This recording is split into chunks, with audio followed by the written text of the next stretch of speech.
दोस्तों आदाब, मैं आपका दोस्त, आपका भाई शब्बीर मोमिन। दोस्तों, भारत एक लोकतंत्र देश है, डेमोक्रेसी का देश। डेमोक्रेसी में 4 स्तंभ होते हैं: विधायिका, कार्यपालिका, न्यायपालिका और पत्रकारिता। दोस्तों, आज हम उस पेशे की बात करेंगे, किसी को बरी कर दे या किसी को सजाए मौत, उसके कलम में इतनी ताकत होती है। दोस्तों, आज बात न्यायाधीश कहीं जजेस के ऊपर करते हैं। हिंदुस्तान के अंदर 688 जिले, 688 जिला न्यायालय हैं, 25 हाई कोर्ट हैं। 25 हाई कोर्ट में 3 हाई कोर्ट ऐसे हैं, एक से ज़्यादा राज्यों की न्याय व्यवस्था को संभालते हैं।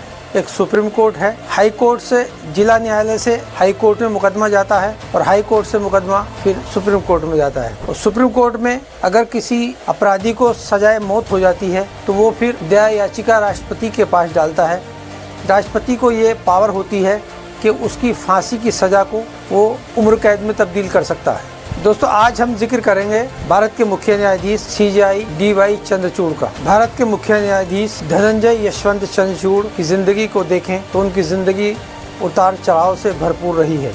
DY चंद्रचूड़ का जन्म 11 नवंबर 1959 को मुंबई में YB चंद्रचूड़ के यहाँ हुआ। अर्थशास्त्र के क्षेत्र में करियर बनाने की तमन्ना रखने वाले DY चंद्रचूड़ वकालत के पेशे में इत्तफाकन आए। DY चंद्रचूड़ की शुरुआती पढ़ाई सेंट स्टीफन कॉलेज दिल्ली से हुई। वहां से उन्होंने अर्थशास्त्र में ग्रेजुएशन किया। इसके बाद दिल्ली यूनिवर्सिटी से उन्होंने LLB की पढ़ाई पूरी की। DY चंद्रचूड़ LLM और डॉक्टरेट की डिग्री के लिए हार्वर्ड लॉ स्कूल चले गए। DY चंद्रचूड़ YB चंद्रचूड़ के बेटे हैं, जो सन 1978 से लेकर 1985 तक भारत के मुख्य न्यायाधीश यानी CJI रहे। पिताजी के चंद्रचूड़ का 7 वर्षों का कार्यकाल भारत के न्यायाधीश के इतिहास में सबसे लंबा कार्यकाल रहा है। DY चंद्रचूड़ के एडवोकेट बनने के बाद CJI तक का सफर आसान नहीं रहा, उसमें बहुत उतार चढ़ाव आए। DY चंद्रचूड़ की पढ़ाई पूरी होने के बाद सन 1998 में जब NDA की सरकार आई, NDA सरकार ने DY चंद्रचूड़ को अतिरिक्त सॉलिसिटर जनरल भारत के लिए चुना। 29 मार्च सन 2000 को वो बॉम्बे हाई कोर्ट के मुख्य न्यायाधीश बने। 13 मई 2016 उन्हें सुप्रीम कोर्ट न्यायाधीश चुना गया। 8 नवंबर 2022 को DY चंद्रचूड़ भारत के 50वें मुख्य न्यायाधीश के रूप में चुने गए। धनंजय यशवंत चंद्रचूड़ की छवि पहले से ही तेज तर्रार और मुखर न्यायाधीशों में रही है। DY चंद्रचूड़ के कई फैसलों के लिए देश उन्हें याद करता रहेगा।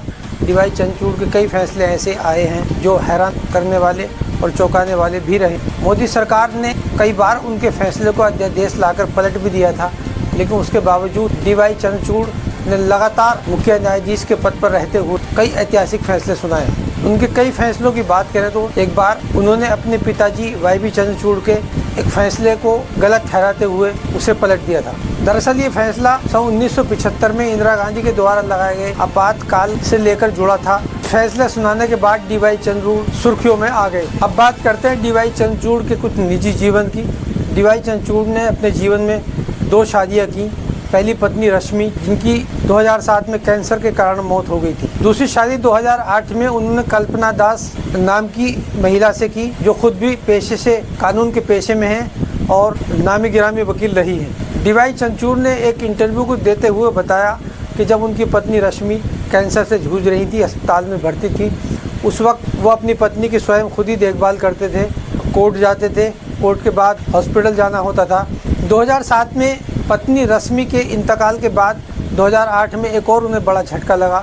उनके पिताजी YB चंद्रचूड़ 2008 में वो भी दुनिया से चल बसे। धनंजय यशवंत चंद्रचूड़ ने दूसरी शादी कल्पना दास नाम की महिला से। हालांकि उनकी पहली पत्नी रश्मि से उनके 2 बेटे हैं। DY चंद्रचूड़ के 2 बेटे अभिनव चंद्रचूड़, जो एक बॉम्बे हाई कोर्ट में वकील हैं, साथ ही साथ कई किताबें भी लिखते हैं, राइटर भी हैं। कई किताबें उनकी मार्केट में आ चुकी। दूसरे बेटे चिंतन चंद्रचूड़, जो विदेश में वकालत करते हैं। बताते कि DY चंद्रचूड़ की 2 बेटियां भी हैं, जो उन्होंने उन बच्चियों को गोद लिया था, प्रियंका चंद्रचूड़ और माही चंद्रचूड़। DY चंद्रचूड़ की एक बड़ी बहन भी है, वो भी लॉ के प्रोफेशन में है और बॉम्बे यूनिवर्सिटी की टॉपर भी रही हैं। DY चंद्रचूड़ की बड़ी बहन की शादी 1971 में हुई और वो अमेरिका में सेटल हो गई। DY चंद्रचूड़ की अगर फिटनेस की बात करें तो वो पिछले 25 वर्षों से लगातार योगा करते हैं, यानी योगा अभ्यास करते हैं, साथ ही साथ आयुर्वेदिक डाइट भी लेते हैं। उन्होंने एक इंटरव्यू में बताया कि मेरा दिन सुबह 3:30 बजे से शुरू हो जाता है। मैं उस वक्त उठ जाता हूँ और मैं उस वक्त मेडिटेशन करता हूँ।